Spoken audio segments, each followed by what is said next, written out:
وقل جاء الحق وزهق الباطل إن الباطل كان زهوقا. السلام علیکم ورحمۃ اللہ وبرکاتہ. ان الحمد للہ نحمده ونستعینه ونستغفره ونعوذ باللہ من شرور انفسنا ومن سیئات اعمالنا من يهده الله فلا مضل له ومن يضلل فلا هادي له واشهد ان لا اله الا الله وحده لا شريك له واشهد ان محمدا عبده ورسوله ارسله بالحق بشيرا ونذيرا. يا ايها الذين امنوا اتقوا الله حق تقاته ولا تموتن الا وانتم مسلمون. يا ايها الناس اتقوا ربكم الذي خلقكم من نفس واحده وخلق منها زوجها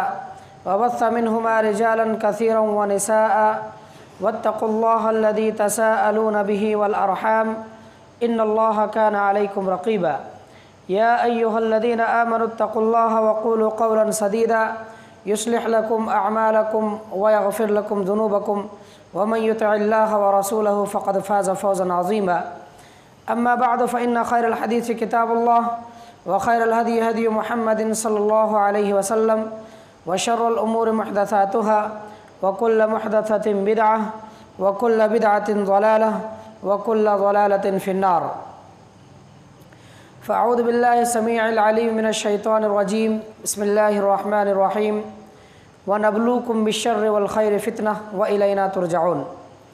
رب اشرح لي صدري ويسر لي أمري واحلل عقدة من لساني يفقه قولي. رب زدني علما اللهم رب زدني علما اللهم رب زدني علما رب یسر ولا تعسر وتمم بالخیر. معزز حاضرین، اسلامی بھائیوں، عزیز ساتھیوں، نوجوانوں، سب سے پہلے ہر قسم کی تعریف اللہ وحدہ لا شریک لہ کے لیے لائق و سزاوار ہے، جس نے ہمیں اور آپ کو ایک جگہ جمع ہونے کی توفیق بخشی تاکہ ہم اور آپ کچھ دینی باتیں سن اور سیکھ سکیں اور پھر اس کے مطابق اپنی زندگی کو ڈھالنے کی کوشش کریں. بعدہ درود و سلام کے بے شمار نذرانے پیش ہوں اللہ سبحانہ و تعالیٰ کی جانب سے بھیجے گئے تمام انبیاء علیہ الصلوۃ والسلام پر، خصوصاً ہم سبوں کے آخری حبیب جناب محمد رسول اللہ صلی اللہ علیہ وسلم پر. اللہم صلی علی محمد وعلی آل محمد کما صلیت علی ابراہیم وعلی آل ابراہیم انک حمید مجید. اللہم بارک علی محمد وعلی آل محمد کما بارکت علی ابراہیم وعلی آل ابراہیم انک حمید مجید. حاضرین گرامی، سورہ انبیاء کی ایک آیت کریمہ کا ٹکڑا تلاوت کیا ہے. اس آیت کریمہ کے اندر اللہ رب العالمین ارشاد فرماتا ہے وَنَبْلُوكُمْ بِالشَّرِّ وَالْخَيْرِ فِتْنَةً وَإِلَيْنَا تُرْجَعُونَ، کہ ہم تمہیں شر اور خیر ہر دو اعتبار سے بطور امتحان کے آزمائیں گے. وَإِلَيْنَا تُرْجَعُونَ، اور پھر تم ہماری ہی طرف لوٹ کر کے آؤ گے. فتنے کے دور میں مسلمانوں کا کردار، اس کے تعلق سے باتیں بیان کی جا رہی ہیں انشاءاللہ العزیز. ایک حدیث جس کے راوی حضرت عبداللہ ابن عباس رضی اللہ تعالی عنہما ہیں، اس کے تعلق سے باتیں ہوں گی. اللہ کے نبی صلی اللہ علیہ وسلم فرماتے ہیں عن ابن عباس رضی اللہ تعالی عنہما قال قال رسول اللہ صلی اللہ علیہ وسلم اغتنم خمسا قبل خمس، کہ 5 چیزوں سے پہلے غنیمت جانو. شبابک قبل حرمک، اپنی جوانی کو اپنے بڑھاپے سے پہلے غنیمت سمجھو. وصحتک قبل سقمک، اور پھر اسی طریقے سے اپنی صحت و تندرستی کو بیماری سے پہلے غنیمت جانو. وغناک قبل فقرک، اپنی مالداری کو، اپنی غنا کو تنگ دستی اور فقر و فاقہ سے پہلے غنیمت سمجھو. وفراغک قبل شغلک، اور فارغ البالی کو مشغولیت سے پہلے غنیمت سمجھو. اسی طریقے سے ایک آخری چیز جو اس حدیث کے اندر بتلائی گئی ہے وہ ہے وحیاتک قبل موتک، اپنی زندگی کو موت سے پہلے غنیمت سمجھو، غنیمت جانو. دیکھیں آپ، غنیمت سمجھنے سے مراد ہے، پہلے آپ کے سامنے یہ آیت کریمہ تلاوت کی گئی وَنَبْلُوكُمْ بِالشَّرِّ وَالْخَيْرِ فِتْنَةً، کہ خیر اور شر ہر دو چیز اللہ رب العالمین ہماری اور آپ کی زندگی میں عطا کرتا ہے، دیتا ہے، اور وہ دونوں چیزیں جو ہیں بطور آزمائش کے ہوا کرتی ہیں، فتنتاً، بطور آزمائش کی وہ دونوں چیزیں ہوتی ہیں، اور ہمیں اور آپ کو اللہ رب العالمین کی طرف لوٹ کر کے جانا ہے۔ اب جو فتنے ہمارے اور آپ کے سامنے آئیں یا آزمائشیں جب آئیں تو پھر ایسی صورت میں ہمیں اور آپ کو شریعت نے کون سی تعلیم دی ہے اس کے تعلق سے آپ دیکھیں۔ پہلی چیز یہ ہے کہ ہمیں اور آپ کو جو وقت فرصت مل رہا ہو اس کو غنیمت سمجھنا چاہیے، اور پھر اس میں جو ہے اس وقت کو صحیح چیزوں میں استعمال کرنا چاہیے ہمیں اور آپ کو۔ اگر ہم نے وقت کو عبادت میں لگانے کی کوشش کی تو فتنوں سے محفوظ رہیں گے، اگر ہم نے وقت کو تعلیم و تعلم میں لگانے کی کوشش کی تو فتنوں سے محفوظ رہیں گے، اگر ہم نے اپنے فارغ البالی کو یعنی کہ خالی اوقات کو ہم نے خیر خواہی کے کاموں میں لگانے کی کوشش کی تو پھر انشاءاللہ العزیز ہم اور آپ فتنوں سے ضرور بھی ضرور محفوظ رہیں گے۔ جبکہ اس حدیث کے اندر اللہ کے نبی صلی اللہ علیہ وسلم نے 5 طرح کی باتوں کو بتلائی ہیں کہ ان چیزوں کو اپنا سے 5 حالات یا 5 احوال انسان کے سامنے آئیں گے، ان سے پہلے کے احوال جو ہے ان احوال کو انسان کو غنیمت سمجھنا چاہیے۔ بڑھاپا، ہم نے اور آپ نے دیکھا ہوگا اپنے معاشرے کے اندر کہ بڑھاپا جو ہے جب آ جایا کرتی ہے تو پھر ایسی صورت میں انسان کا چلنا پھرنا مشکل ہو جایا کرتا ہے۔ ارذل العمر کا لفظ حدیث کے اندر آیا ہوا ہے، وہ عمر یا وہ دور اور وہ لمحہ، اس لمحے کے آنے سے پہلے جس لمحے اور جس دور کے اندر ہم اللہ رب العالمین کی عبادت نہ کر سکیں، اللہ رب العالمین کی اطاعت اور فرما برداری نہ کر سکے، صحیح ڈھنگ سے رکوع اور سجدے کی طاقت ہمارے پاس نہ رہے۔ دیکھا ہوگا آپ لوگوں نے کہ کتنے ایسے لوگ ہمارے محلے کے اندر ہیں جو ہماری مساجدوں میں آیا کرتے ہیں نماز کی ادائیگی کے لیے، تو انہیں رکوع اور سجدہ نہیں کر پاتے ہیں، اپنی ضعف کی وجہ سے، اپنی کمزوری کی وجہ سے، زیادتی عمر کی وجہ سے۔ اس وقت کے آنے سے پہلے ہمیں اور آپ کو اپنی جوانی کو غنیمت سمجھنی چاہیے، اور جوانی کے اندر ہمیں اور آپ کو زیادہ سے زیادہ عبادت کر لینی چاہیے۔ اللہ کے نبی جناب محمد رسول اللہ صلی اللہ علیہ وسلم ارشاد فرماتے ہیں، شاب نشأ فی عبادت ربہ، یعنی 7 قسم کے لوگ۔ حضرت ابو ہریرہ رضی اللہ تعالیٰ عنہ راوی حدیث ہے، کہتے ہیں کہ اللہ کے نبی صلی اللہ علیہ وسلم نے ارشاد فرمایا، 7 یظلهم اللہ فی ظلہ یوم لا ظل الا ظلہ، 7 قسم کے لوگ کل قیامت کے روز اللہ رب العالمین کے عرش کے سائے میں ہوں گے، جبکہ اللہ رب العالمین کے عرش کے علاوہ کسی دوسری چیز کا سایہ نہیں ہوگا۔ ان میں سے ایک ایسا نوجوان ہوگا جس نے اپنی جوانی کو اللہ رب العالمین کی عبادت میں گزاری ہوگی۔ آپ یہاں سے جائیے گا تو دیکھیے گا یا دیکھنے کو ملے گی آپ کو یہ بات کہ کتنے نوجوان بے راہ روی کے شکار آپ کو ملیں گے، اور پھر راستے میں، چوراہے میں، چوک میں صرف اور صرف موبائل چھیڑتے ہوئے نظر آئیں گے، جن کے پاس کوئی مستقبل نہیں، کوئی فیوچر پلاننگ نہیں، آگے کی تیاری۔ لوگ کل کے جینے کے لیے، آئندہ کل دنیاوی زندگی گزارنے کے لیے کھانے پینے، مال و دولت، زر وغیرہ کا انتظام کر لیا کرتے ہیں، ایک ایسی زندگی جو فنا اور ختم ہو جانے والی ہے، اور بے فکرہ رہتے ہیں ایک ایسی زندگی کے تعلق سے یا ایک ایسی زندگی کو لے کر کے جو دائمی ہے، کبھی بھی وہ زندگی ختم ہونے والی نہیں ہے۔ تو ہمیں اور آپ کو چاہیے کہ ہم اور آپ زیادہ سے زیادہ اپنی جوانی میں اللہ رب العالمین کی عبادت کریں، اور جو بشارت اللہ کے نبی صلی اللہ علیہ وسلم نے دی ہے اس حدیث کے اندر کہ 7 قسم کے لوگ اللہ رب العالمین کے عرش کے سائے میں ہوں گے، تو اس بشارت اور خوشخبری کے اندر اپنے آپ کو بھی شمار کرنے کی کوشش کریں، اور بیکار جو دور حاضر کے نوجوان پھرتے ہیں ان نوجوانوں میں ہم اور آپ اپنا شمار نہ کرائیں، وگرنہ بڑھاپے کی عمر میں ہمیں اور آپ کو پچھتانا پڑے گا۔ ایک چیز کہ بڑھاپے سے پہلے ہم نے اگر جوانی کو غنیمت سمجھ لی تو پھر انشاءاللہ العزیز ہم اور آپ فتنوں سے ضرور بھی ضرور محفوظ رہ جائیں گے۔ دوسری چیز یہ ہے کہ ہمیں اور آپ کو اپنی صحت و تندرستی کو بیماری سے پہلے غنیمت سمجھنی ہے،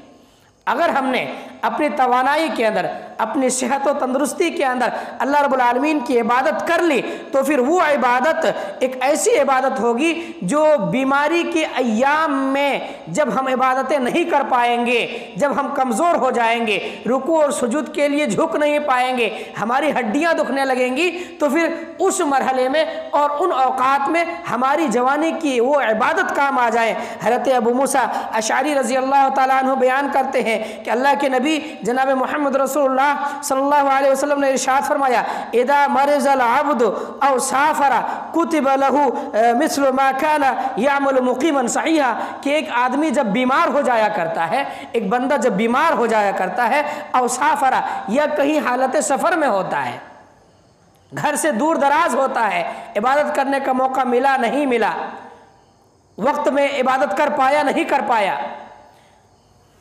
ایک سے بڑھ کر ایک حالات ہوتے ہیں، انسان کے احوال مختلف ہو جایا کرتے ہیں، سفر کی حالت میں ہوتا ہے، کتب لہ، تو اس کے لیے لکھا جاتا ہے مثل ما کان یعمل مقیما صحیحا، حالت مقیم میں یعنی حالت حضر میں جو کچھ وہ عمل کیا کرتا تھا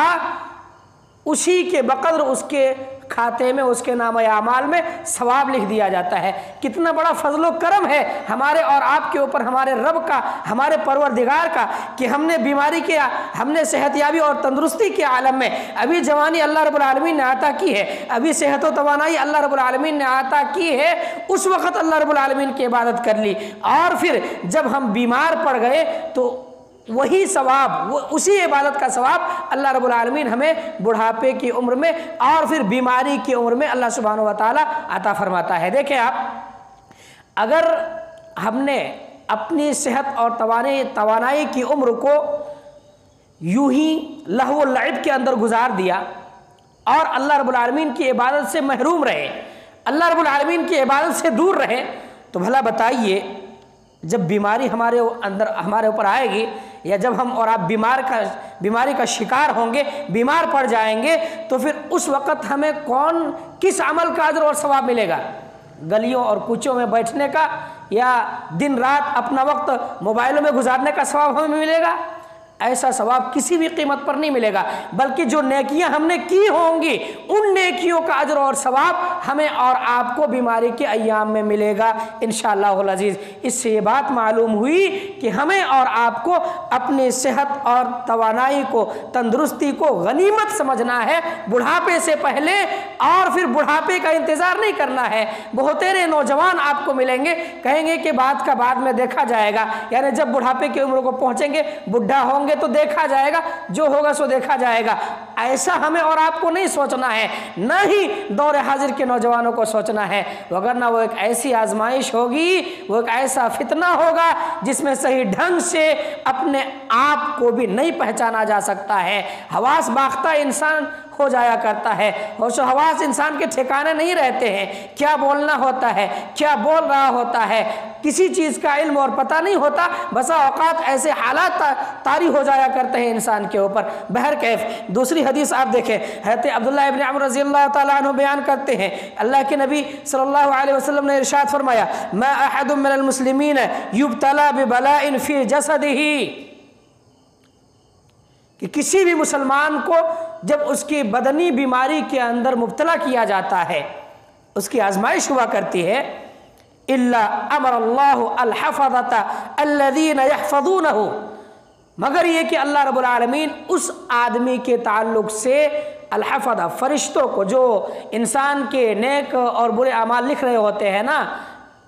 کرامن کاتبین کہا جاتا ہے، کرامن کاتبین، دائیں اور بائیں کندھوں پر بیٹھے ہوئے دو فرشتے ہیں۔ معلوم ہونا چاہیے کہ ایک انسان کے ساتھ 4 فرشتوں کو اللہ رب العالمین نے مقرر کیا ہے، صبح سے یعنی فجر کی نماز سے عصر کی نماز تک 2 فرشتوں کی ذمہ داری نامہ اعمال لکھنے کی، اور اسی طریقے سے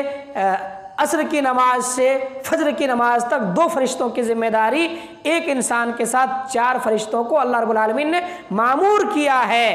اب آپ عصر کی نماز میں حاضر ہیں، فجر کی نماز میں حاضر ہیں، تو اللہ رب العالمین کے ہاں وہ فرشتے جاتے ہیں، اللہ رب العالمین پوچھتا ہے بتاؤ میرے بندے کو کس حالت میں پایا؟ تو فرشتے اللہ رب العالمین کے سامنے جواب دیتے ہیں کہ تیرے بندے کو میں نے تیری رضا کے لیے تیری عبادت کرتے ہوئے پایا ہے۔ بتائیے ہم یہاں عمل کر رہے ہیں، ہمارا تذکرہ 7ویں آسمان کے اوپر عرش میں ہو رہا ہے، اس سے بڑی بات اور کیا ہو سکتی ہے؟ ان فرشتوں کو اللہ رب العالمین حکم دیتا ہے، الحفظہ الذین یحفظونہ، جو نامہ اعمال کو لکھتے ہیں، اکتبوا لعبدی،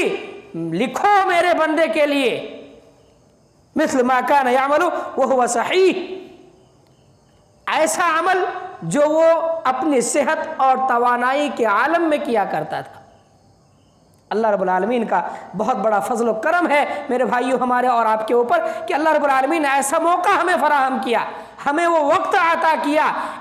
صحت و توانائی ہمیں عطا کی، اللہ رب العالمین نے بیماریوں سے ہمیں محفوظ رکھا۔ اس وقت کو اگر ہم نے غنیمت نہیں جانا تو پھر ایسی صورت میں یاد رکھیں کہ ہمارے نامہ اعمال میں صرف اور صرف خرابیاں ہی خرابیاں ہوں گی، ہمارے نامہ اعمال میں اچھائیاں کسی بھی قیمت پر نہیں ہو سکتی ہیں۔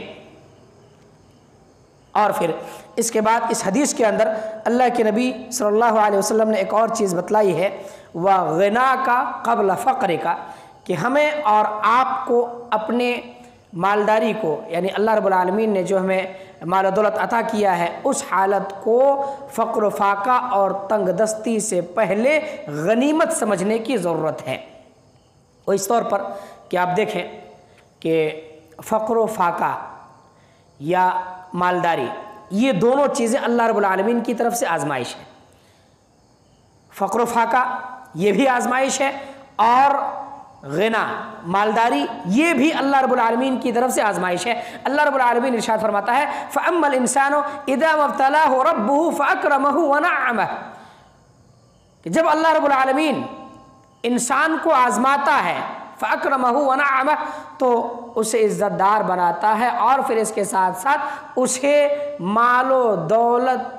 عطا کر دیتا ہے۔ وَنَعَّمَهُ، مختلف قسم کی نعمتوں سے اللہ رب العالمین نوازتا ہے۔ فیقول رب اکرمن، تو اس آزمائش کو وہ سمجھتا نہیں ہے، بلکہ یہ کہتا ہے کہ میرے رب نے مجھ پر احسان کیا ہے۔ اور پھر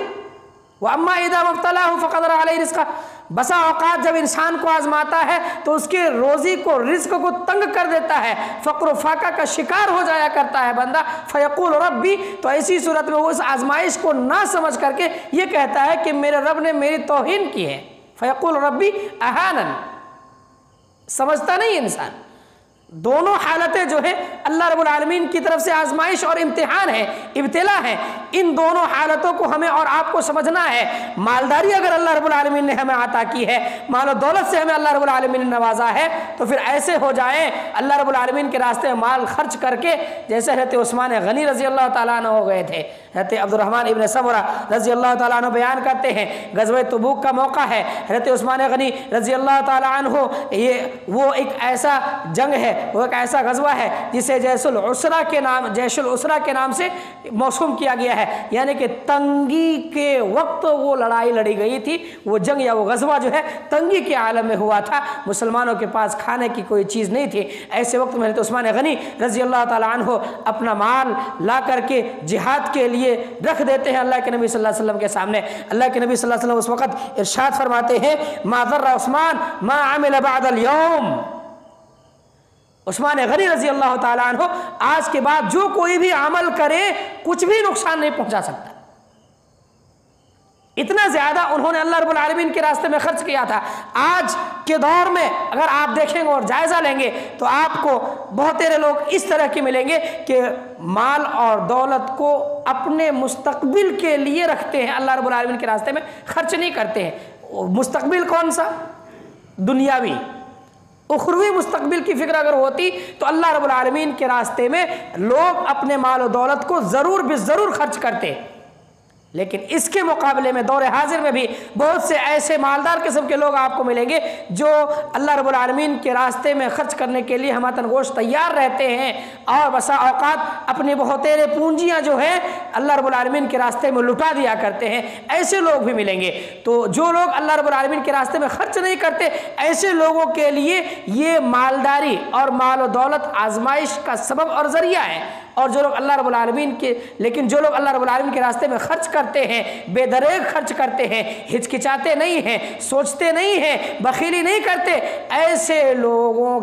ایسے لوگ جو ہیں اپنے امتحان اور آزمائش میں بالکل کھرے اترنے کی پوری کوشش کرتے ہیں، اور ایسے لوگ کھرے اترتے ہیں۔ یاد رہے کہ یہ دونوں چیزیں ایسی ہیں، یعنی کہ فقر و فاقہ اور مالداری،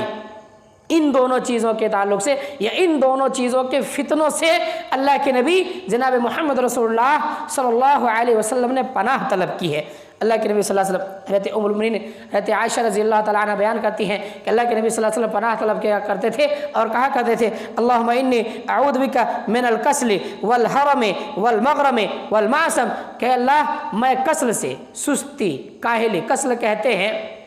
کہ ترک الشیء، کسی چیز کا ترک کر دینا، مع القدرت علی فعلہ، اس کے کرنے کی طاقت رہنے کے باوجود، یہ اس کو کسر کہا جاتا ہے، اس کو سستی کہا جاتا ہے۔ یعنی کہ ایک کام ہے، انسان کے پاس اس کام کے کرنے کی صلاحیت موجود ہے، اس کام کے کرنے کی طاقت موجود ہے، انسان کے پاس کیپیسٹی ہے، لیکن وہ اپنی کاہلی اور سستی کی وجہ سے اس کام کو نہیں کر رہا ہے، تو پھر ایسی صورت میں وہ کسل کہا جاتا ہے۔ تو اس چیز سے اللہ کے نبی جناب محمد رسول اللہ صلی اللہ علیہ وسلم پناہ طلب کیا کرتے تھے۔ آپ جائزہ لیں کہ دن اور رات میں ہم اور آپ کتنے ایسے کام کو ترک کر دیا کرتے ہیں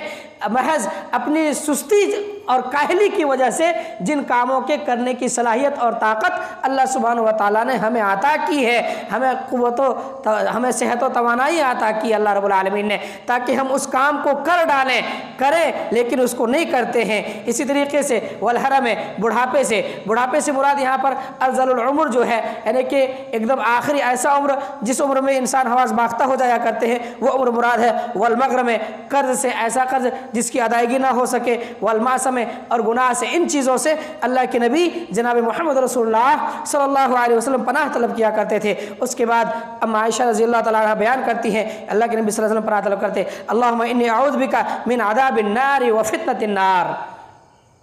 آگ کے عذاب سے اور آگ کے فتنے سے۔ اسی طریقے سے وفتنۃ القبر وعذاب القبر، قبر کے فتنے سے اور قبر کے عذاب سے اللہ کے نبی صلی اللہ علیہ وسلم پناہ طلب کیا کرتے تھے۔ اور اس کے بعد بیان کرتی ہیں کہ اللہ کے نبی صلی اللہ علیہ وسلم پناہ طلب کرتے ہوئے کہتے وشر فتنۃ الغنا وشر فتنۃ الفقر، غنا کے شر کا جو فتنہ ہے یا فقر کے شر کا جو فتنہ ہے، اس فتنے سے اللہ کے نبی جناب محمد رسول اللہ صلی اللہ علیہ وسلم پناہ طلب کیا کرتے تھے۔ یہ دونوں چیزیں بتلانا مقصود یہ ہے کہ یہ دونوں چیزیں اللہ رب العالمین کی طرف سے آزمائش ہیں، ابتلا اور امتحان ہے، اور ہمیں اور آپ کو اس میں کھرا اترنا ہے۔ اگر اللہ رب العالمین کی طرف سے مال و دولت نوازا جاتا ہے یا ہمیں ملتا ہے تو اس کا خرچ کرنا ہے اللہ رب العالمین کے راستے میں، اس کو صحیح جگہ پر استعمال کرنا ہے۔ غربا، فقراء اور مساکین، جن لوگوں کا حق ہمارے مال میں اللہ رب العالمین نے رکھا ہے، ان لوگوں کو وہ حق عطا کرنا ہے۔ اور پھر اگر اللہ رب العالمین ہمیں فقر و فاقہ عطا کر دیتا ہے، فقر و فاقہ سے دوچار کر دیتا ہے، تو پھر ایسی صورت میں گریہ وزارے کیے بغیر ہمیں اور آپ کو صبر کا معاملہ اختیار کرنا ہے۔ پھر انشاءاللہ العزیز ہر دو حالت میں ہم اور آپ امتحان کے اندر کھرے اتریں گے، اور جو فتنہ ہے اس فتنے سے ہم اور آپ ضرور بھی ضرور محفوظ رہیں گے۔ اسی طریقے سے اس حدیث کے اندر ایک اور چیز بتلائی گئی، فارغ البال اور مشغولیت کا فتنہ۔ وَأَلَّيْسَ لِلْإِنسَانِ إِلَّا مَا سَعَى، اللہ رب العالمین نے فرمایا کہ انسان کے لیے وہی کچھ ہے جو اس نے عمل کیا۔ اپنے جوانی کی عمر میں اگر عمل کر لیں گے تو بڑھاپے میں وہ کام آئے گا۔ جوانی کی کمائی بڑھاپے میں فائدہ مند ہوا کرتی ہے۔ اگر کوئی شخص یہ کہے کہ ہم جوانی میں عیش کریں گے، کمائیں گے نہیں، گھومیں گے پھریں گے، اور پھر وہ یہ چاہے گا کہ بڑھاپے میں بھی وہ عیش کرے، تو پھر ایسا کسی بھی قیمت پر نہیں ہو سکتا، کیونکہ اس نے پہلے ہی اپنا وقت گوا دیا ہے۔ اگر اس نے اپنی اس زندگی کے اندر اخروی زندگی کی تیاری نہیں کی تو پھر ایسی صورت میں آخرت کے اندر اسے نقصان اٹھانا پڑے گا، اسے ذرہ برابر بھی فائدہ نہیں ہوگا۔ اللہ کے نبی جناب محمد رسول اللہ صلی اللہ علیہ وسلم فرماتے ہیں کہتے عبداللہ بن عباس رضی اللہ تعالیٰ عنہما راوی حدیث ہے نعمتان مغبون فیہما کثیر من الناس الصحۃ والفراغ، کہ دو قسم کی نعمتیں ایسی ہیں اللہ رب العالمین کی طرف سے. یاد رہے یہ نعمت کے ساتھ ساتھ فتنہ بھی ہے. نعمتان مغبون فیہما کثیر من الناس، کہ دو قسم کے نعمتیں یا دو نعمتیں اللہ رب العالمین کی جانب سے لوگوں کے اوپر ایسے ہیں جن نعمتوں کے تعلق سے بہت سارے لوگ دھوکے میں ہیں. غبن، دھوکہ، فریب، صحیح طور پر ان دونوں چیزوں کا استعمال نہیں کرتے. الصحۃ والفراغ، ایک نعمت اللہ رب العالمین کی طرف سے وہ صحت یابی اور تندرستی ہے، اور دوسری نعمت اللہ رب العالمین کی طرف سے وہ فارغ البالی یعنی انسان کا خالی رہنا ہے. یہ بات آئی افراد کے سامنے کہ جب ہم خالی ہوں تو دینی کتب جو ہیں، صحیح علماء اسلاف کی کتابیں، ان کتابوں کا یا علماء حق کی کتابیں جو ہے ان کتابوں کا مطالعہ کریں، اور پھر جہاں مسئلہ سمجھ میں نہ آئے وہاں پر علماء حق سے رجوع کرنے کی کوشش کریں. اپنے آپ میں مفتی یا علامہ بننے کی قطعی طور پر کوشش نہ کریں، اور نہ ہی ہمیں اس چیز کی ضرورت ہے، وگرنہ ہم راہ ہدایت کے بجائے راہ ضلالت پر ضرور چل پڑیں گے. اگر یہ روش یا یہ طریقہ ہمارا اور آپ کا رہا تو پتہ یہ چلا کہ ہمیں اور آپ کو اپنے خالی اوقات کو تعلیم و تعلم میں لگانا ہے، خالی اوقات کو مطالعے میں لگانا ہے، خالی اوقات کو خیر کے کاموں میں لگانا ہے. اسی طریقے سے خالی اوقات کو دعوت و تبلیغ کے کاموں میں لگانا ہے، اور جو بھی خالی اوقات میں خرافات وغیرہ ہم سے اور آپ سے سرزد ہو رہے ہوں ان خرافات کو ہمیں ترک کرنے کی ضرورت ہے. ایک اور چیز یا پانچویں چیز یا آخری چیز جو اس حدیث کے اندر اللہ کے نبی جناب محمد رسول اللہ صلی اللہ علیہ وسلم نے بیان کی ہے وہ ہے حیاتک قبل موتک، اپنی زندگی کو موت سے پہلے غنیمت سمجھ لو، غنیمت جان لو. یہ ایک مسلمہ حقیقت ہے کہ جو یہاں پر آیا ہے اسے لوٹ کر کے جانا ہے، اور جو ایک مرتبہ چلا جائے اسے دوبارہ یہاں آنے کی مہلت نہیں دی جاتی ہے. جتنی عمر مل جائے، جتنا وقت مل جائے، جتنی مہلت مل جائے یہی پر ملنی ہے. یہاں سے ایک بار چلے جانے کے بعد کسی کو لوٹ کر کے نہیں آنا ہے. وہاں جب عذاب کو دیکھ لیں گے، عذاب کو دکھلا دیا جائے گا، نامہ اعمال پیش کر دیا جائے گا، ساری چیزیں دیکھ لینے کے بعد کہیں گے اذا جاء احدهم الموت قال رب ارجعون. موت جب آ جائے تو لوگ کیا کہا کرتے ہیں؟ ایسے لوگ جو دنیاوی زندگی میں آخرت کی تیاری نہیں کر رہے ہوتے ہیں. ہمیں اور آپ کو چاہیے کہ جم کر آخرت کی تیاری کریں اور تیاری میں اپنے آپ کو مشغول کر لیں، منہمک رکھیں. اذا جاء احدهم الموت قال رب ارجعون. موت جب آ جایا کرتی ہے تو لوگ کہا کرتے ہیں کہ پروردگارہ ہمیں لوٹا دے دنیا کے اندر، ہمیں مہلت دے دے، ہمیں دوبارہ زندگی دے دے. نامہ اعمال کر لے، نامہ اعمال ہمارے بہتر سے بہتر ہو جائیں، ہمارے نامہ اعمال میں نیکیاں ہو جائیں، عبادتیں ہو جائیں، ہم عبادت کر لیں، مہلت دے دے ہمیں. لعلی اعمل صالحا، نیک اور صالح اعمال کر لیں. فیما ترک، تو جو ہم نے ترک کر دیا، جو چھوڑ دیا دنیا کے اندر. کلا، اللہ رب العالمین کہے گا نہیں، ایسا نہیں ہو سکتا. انہا کلمۃ ھو قائلھا، یہ ایک کلمہ ہے، یہ ایک جملہ ہے جو وہ صرف کہے گا. اس کے کہنے کی وجہ سے اللہ رب العالمین دنیا کے اندر دوبارہ نہیں بھیجنے والا ہے، دنیا کے اندر دوبارہ اللہ سبحانہ و تعالی نہیں بھیجے گا. دوسری جگہ اللہ سبحانہ و تعالی نے فرمایا ربنا ابصرنا وسمعنا، پروردگارہ ہم نے دیکھا، ہم نے سنا، مشاہدہ کر لیا. فرجعنا نعمل صالحا انا موقنون، کہ ہمیں دنیا کے اندر لوٹا دو تاکہ نیک عمل کر لے. انا موقنون، ہم یقین دلاتے ہیں. وہاں وعدہ کرے گا اللہ رب العالمین سے، وعدہ کر رہے ہوں گے لوگ کہ وعدہ کرتے ہیں، یقین دلاتے ہیں کہ نیک عمل ہی کریں گے دنیا کے اندر، لیکن اس کے باوجود بھی دنیا کے اندر دوبارہ نہیں بھیجا جانا ہے. جو مہلت ہمیں اور آپ کو اللہ رب العالمین نے عطا کی ہے، جو زندگی ہمیں اور آپ کو اللہ رب العالمین نے عطا کی ہے، اس زندگی کے اندر ہمیں اور آپ کو خالص اللہ رب العالمین کی عبادت کرنی ہے. اور عبادت بھی کیسی؟ جیسی عبادت اللہ کے نبی جناب محمد رسول اللہ صلی اللہ علیہ وسلم نے کی، یا جس طرح کی عبادت کرنے کا حکم دے کر کے اللہ رب العالمین نے اپنے آخری حبیب جناب محمد رسول اللہ صلی اللہ علیہ وسلم کو بھیجا۔ 4 رکعت نماز ظہر کی اللہ رب العالمین نے دی ہے، نماز ہے، اللہ رب العالمین کی عبادت ہے، کتنی بہترین بات ہے، عبادت ہی ہے نا۔ 4 رکعت فرض ہے، اگر اس میں کوئی 5 رکعت پڑھ ڈالے تو عبادت ہے، نیکی کا کام ہے، ثواب کا کام ہے نا، اللہ رب العالمین کی عبادت ہے، نماز ہے۔ نماز جیسی عبادت سب سے اللہ رب العالمین کے تقرب کا سب سے اہم ذریعہ۔ بتائیے اگر کوئی 4 کے بجائے 5 رکعت پڑھ لے تو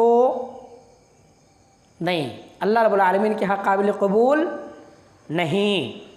بھول چک کر کے پڑھتا ہے تو سجدہ سہو اس کے لیے، اگر کوئی جان بوجھ کر کے پڑھ لے اور کہے کہ عبادت سمجھ کر کے میں نے کیا ہے، بہت بہترین طریقہ ہے یہ،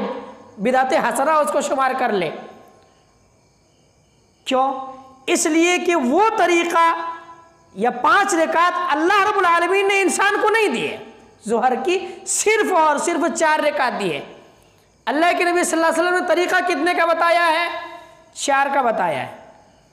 5 رکعت پڑھنے کا حکم یا 5 رکعت پڑھنے کے تعلق سے اللہ کے نبی صلی اللہ علیہ وسلم نے نہیں بتلایا ہے۔ تو پتہ یہ چلا کہ عمل بھی کرنا ہے اپنی زندگی کے اندر، تو عمل ہمارا اور آپ کا وہی ہونا چاہیے جس عمل پر اللہ کے نبی صلی اللہ علیہ وسلم نے مہر لگا دی ہو۔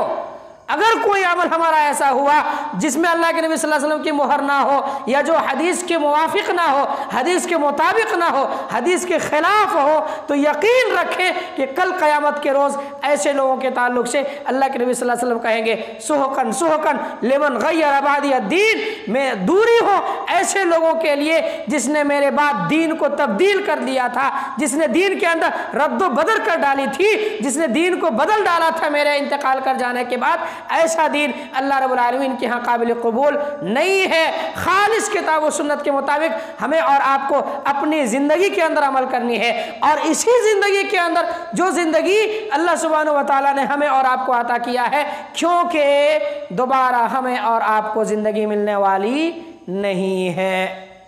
بہرکیف ایک حدیث اور اس کے تعلق سے خیر اور شر کا فتنہ آپ حضرات کے سامنے بیان کرنا ہوا۔ اللہ رب العالمین سے دعا کرتا ہوں کہ پروردگار عالم ہمیں ہر طرح کے فتنوں اور آزمائشوں میں مکمل اور کھرا اترنے کی توفیق عطا فرما، ہمیں ہر طرح سے نیک اور